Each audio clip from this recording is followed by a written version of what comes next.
Hello everyone, ಇದು ಬಂದು ಬುಧವಾರದ ಒಂದು ಮಿನಿ ಬ್ಲಾಗ್ ಆಗಿರುತ್ತೆ. ನಾನು ಮಿನಿ ಬ್ಲಾಗ್ನ ಸ್ಟಾಪ್ ಮಾಡಿ ಬಂದು ಸುಮಾರು ದಿನ ಆಗೋಯ್ತು ಅನಿಸುತ್ತೆ. ನನಗೂ ಹುಷಾರಿರಲಿಲ್ಲ, ನನ್ನ ಮಗನಿಗೂ ಹುಷಾರಿರಲಿಲ್ಲ. ಸೊ ಹಾಗಾಗಿ ಕಂಪ್ಲೀಟಾಗಿ ಎಲ್ಲನೂ ಸ್ಟಾಪ್ ಮಾಡಿದ್ದೆ. ಬಟ್ ನನ್ನ ವೀಡಿಯೋಸ್ನ ನಾನೇ ನೋಡಿ ಸ್ವಲ್ಪ ಮೋಟಿವ್ನ ತಗೊಂಡು ಇನ್ಮೇಲಿಂದ ಡೈಲಿ ವ್ಲಾಗ್ನ ಮಾಡಬೇಕು ಅಂತ ಅನ್ಕೊತಾ ಇದ್ದೀನಿ. ಲಾಂಗ್ ವೀಡಿಯೋಸ್ನ ನನ್ನ ಕೈಲಿ ಮಾಡೋಕ್ಕಾಗ್ತಿಲ್ಲ, ಮಗು ಇಟ್ಕೊಂಡು ಸ್ವಲ್ಪ ಕಷ್ಟ ಆಗ್ತಾಯಿದೆ. ಸೊ ಅಟ್ಲೀಸ್ಟ್ ಮಿನಿ ಬ್ಲಾಗ್ಸ್ನಾದರೂ ಮಾಡ್ಕೊಂಡು ಹೋಗೋಣ ಇನ್ಮೇಲಿಂದ ಅಂತ ಹೇಳಿ ಮಾಡ್ತಾಯಿದ್ದೀನಿ. ಮತ್ತು ಇವತ್ತಿನ ತಿಂಡಿಗೆ ಬಂದು ನಾನು ತಿಂಡಿ ಏನು ಮಾಡೋದಕ್ಕೆ ಹೋಗಲಿಲ್ಲ. ಜಜ್ಜಿ ಮೂಲಂಗಿ ಸಾಂಬಾರನ್ನ ಮಾಡಿ ಅದ್ರ ಜೊತೆಗೆ ಸ್ವಲ್ಪ ಬೀನ್ಸ್ ಜಾಸ್ತಿ ಇತ್ತು ಅಂತ ಹೇಳಿ ಬೀನ್ಸ್ ಪಲ್ಯನ ಮಾಡ್ಕೊತಾ ಇದ್ದೀನಿ.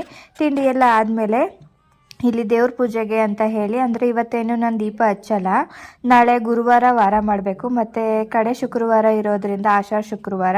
ಸೊ ಎಲ್ಲನೂ ಕಂಪ್ಲೀಟಾಗಿ ರೆಡಿ ಮಾಡಿ ಇಟ್ಕೊಂಡ್ಬಿಟ್ರೆ ನನಗೆ ದೀಪ ಹಚ್ಚೋದಕ್ಕೆ ಸುಲಭ ಆಗುತ್ತೆ ಅಂತ ಹೇಳಿ ನಾನೆಲ್ಲ ರೆಡಿ ಮಾಡ್ಕೊತಾ ಇದ್ದೀನಿ.